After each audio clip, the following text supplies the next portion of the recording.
from 10 p.m. tonight on BBC One.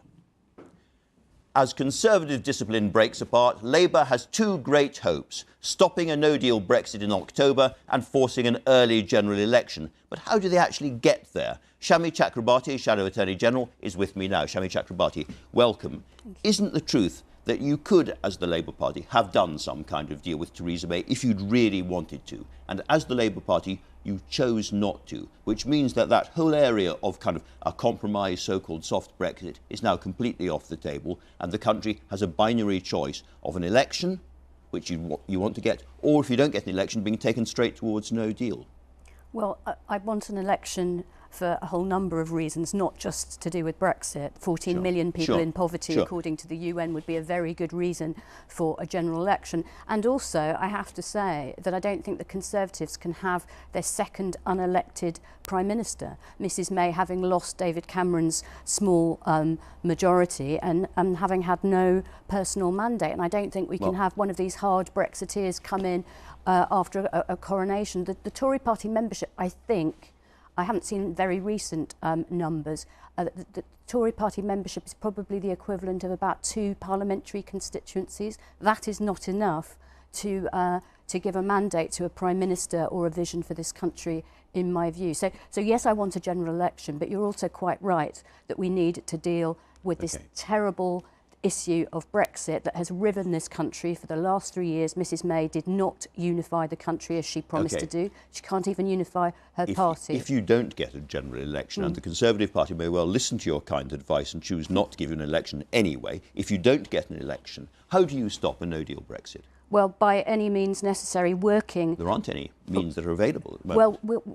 Well, my colleague John McDonnell just this morning has been reaching out to leaders of other parties across the United Kingdom. But you haven't got a majority in the Commons to stop. Well, we've got to try. We've got to break this deadlock. We've got to try and break this deadlock. And if and that, you know, is perhaps more votes testing the opinion of the House of Commons in particular, and then quite possibly a confirmatory vote. But let me take you back to what Dominic Raab said, because on the law, as I understand it, he was right. The law says that we leave the EU at the end of October unless the law is changed. So a confirmatory vote or a general assertion by the House of Commons is not enough to change the law. And if you get a Conservative leader who wants to take us out with no deal in those circumstances, I put it to you again, there is nothing as the Labour Party you can do to stop it. Well, we can try and trigger a vote of no confidence and hope that some sensible, moderate Conservatives who realise what a catastrophe no deal would be for the economy, and that's people's jobs and services, and frankly for our national security and the important collaboration that we have with European partners. And we would hope that in those circumstances, moderate Conservatives would help break the deadlock and support us in a vote of no confidence. It's a very big ask to ask Conservatives to tear apart their own government. I do appreciate that, but I do think that there are people of goodwill in the Conservative Party, including people that I've worked with in the past, who realise what a catastrophe no deal would be for the people of this country. You've mentioned that and the possibility of a new Conservative leader of any kind. Do you put down a vote of no confidence in any new Conservative leader immediately they take office? I think that it's time for a general election. This new leader should seek a mandate from the people. Yes, I think that would be a very good idea. But assuming they don't, you put down a vote of no confidence immediately, do you?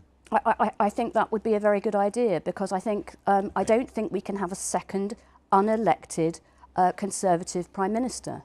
It has not been working for this country, and we've got 14 million people in poverty in one of the wealthiest countries on earth. That is completely unacceptable, and the people of this country are entitled to have the opportunity of an alternative vision. It's a real double or quits moment for the Labour Party. If you get the general election you want, then hooray for you. If you don't, then we are on a process leading towards no deal. Let me read you what the Institute for Government, a neutral body, says. It looks like a near impossible task for MPs to stop a Prime Minister who is determined to leave the EU without a deal. Parliamentary procedure offers no route, and the only apparent way of blocking no deal, a vote of no confidence, would be a massive gamble for Tory MPs. That's just plain right, isn't it? Absolutely. But I think that gamble or no gamble, there are enough decent, moderate Conservatives who know what a catastrophe a no-deal Brexit would be. And I would hope that in those circumstances, they've already voted against a no deal on a number of occasions in the past. I heard Justine Greening, for example, earlier today repeating that. I think there would be a significant minority of Conservative MPs who would put the country first in that scenario. But this is all in the hands now of Conservative MPs. Your colleague Stephen Kinnock has said that he thinks that what's happened moves us one step closer to no deal. He says, I think the Conservative Party he's talking about will elect a hard Brexiteer and they will allow the country to crash out of the EU on the 31st of October without a deal. And that is what the country is now facing.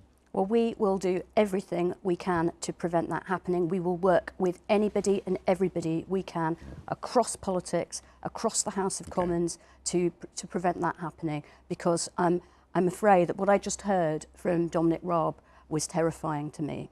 And it will be terrifying to a lot of your viewers at home. OK, well, let's turn to the Labour Party itself, because as I keep emphasising, we don't know the results of the European elections, but it is perfectly possible that it will not be a good night for the Labour Party. I think it's very likely that it won't be a great night for the Labour Party. I have no doubt. And that would be because long-term Labour voters, looking at your policy and feeling that you are on the fence when it comes to a second referendum, have moved to other parties. No, I completely understand the frustration of the membership, of people who were passionate and are passionate about their internationalism and about wanting to stay in the European Union. However, we had this enormous challenge of trying to carry those feelings, but also to listen to too many people in this country who felt left behind for too many years. And who feel that the political class have not given them what they voted for. So that was the dilemma. I understand that, but your deputy leader, Tom Watson, has said today, he said that you've got to find some backbone as a party. Labour voters and members saw our opposition in this election for what it was, a deliberate and ultimately self-defeating attempt to triangulate between different groups. For our party's sake, but most of all for Britain's sake, Labour needs to find some backbone on Brexit, find our voice and do it fast. And he means by that, as you know, another referendum.